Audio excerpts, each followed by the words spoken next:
ರೈತ ಬಾಂಧವರು ಇಲ್ಲಿ ನಾವು ಈಗ ಜೀವಾಮೃತ ಯಾವ ರೀತಿಯಾಗಿ ಮಾಡಬೇಕಂತ ಇಲ್ಲಿ ನೋಡ್ತಾ ಇದ್ದೇವೆ.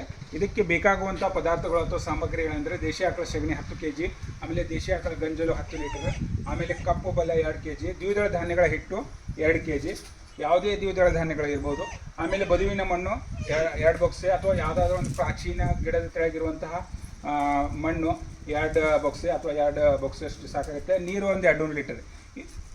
ಈ 6 ಸಾಮಗ್ರಿ ಈ ಜೀವಾಮೃತ ಮಾಡಲಿಕ್ಕೆ ನಮ್ಗೆ ಉಪಯೋಗ ಆಗುತ್ತೆ. ಇನ್ನು ನಾವು ಇಲ್ಲಿ ಏನು ಮಾಡ್ಬೇಕಂದ್ರೆ 200 ಲೀಟರ್ ಒಂದು ಡ್ರಮ್ನಲ್ಲಿ ನಾವೇನು ಮಾಡ್ಬೇಕಂದ್ರೆ ಅರ್ಧ ಅಂದರೆ 100 ಲೀಟರ್ ಅಷ್ಟೇ ತುಂಬಿ ಅದರೊಳಗೆ ಮೊದಲು ಈ 10 ಲೀಟರ್ ಗಂಜಲ, ಆಮೇಲೆ 2 ಕಿಲೋಗ್ರಾಮ್ ಕಪ್ಪು ಬೆಲ್ಲ, ಏನು ಬೆಲ್ಲ ಅಂತಿದೆ ಅದು, ಪ್ಲಸ್ ಇದರೊತ್ತಿಗೆ 2 kg ದ್ವಿದಳ ಧಾನ್ಯಗಳ ಹಿಟ್ಟನ್ನು ಡ್ರಮ್ನಲ್ಲಿ ಹಾಕಬೇಕು.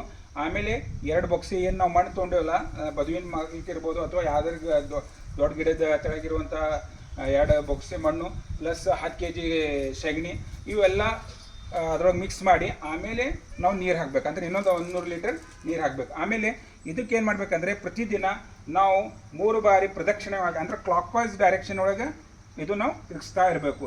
3 ಸತ ಅಂದರೆ ಮುಂಜಾನೆ, ಮಧ್ಯಾಹ್ನ, ಸಂಜೆ, ಈ ರೀತಿಯಾಗಿ ನೀವು ದಿವಸ 5 ರಿಂದ 7 ದಿವಸದ ತನಕ ತಾವು ಇದು ಪ್ರದಕ್ಷಿಣೆ ಆಕಾರವಾಗಿ ತಿರುಗಿಸಿರೋದ್ರಿಂದ ಏನಾಗುತ್ತೆ ಅಂದರೆ ನಮ್ಮ 7ನೇ ದಿನಕ್ಕೆ ಜೀವಾಮೃತ ಬೆಳೆಗೆ ಅಥವಾ ಮಣ್ಣಿಗೆ ಸೇರಿಸ್ಲಿಕ್ಕೆ ರೆಡಿ ಆಗುತ್ತೆ.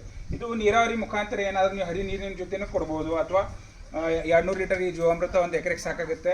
ಆಮೇಲೆ ಹನಿ ನೀರಾವರಿ ಮುಖಾಂತರ ಅಂದರೆ ಸಿಂಚನ ನೀರಾವರಿ ಅದರೊಳಗೂ ಈ ಜೀವಾಮೃತ ಕೊಡ್ಬೋದು. ಈ ಜೀವಾಮೃತ ಕೊಡೋದ್ರಿಂದ ಆಗಲೇ ಹೇಳಿದಂಗೆ ಅದು ಭಾಳಷ್ಟು ನಮ್ಮಲ್ಲಿ ಸೂಕ್ಷ್ಮಾಣುಜೀವಿಗಳ ಪ್ರಮಾಣ ಹೆಚ್ಚಾಗಿ ಏನಾಗುತ್ತದೆ ಮುಂದಿನ ದಿನಗಳಲ್ಲಿ ನಮಗೆ ಈ ಪೋಷಕಾಂಶಗಳ ನಿರ್ವಹಣೆ ಮಾಡಲು ಬಹಳಷ್ಟು ಉತ್ತಮ ಆಗುತ್ತೆ.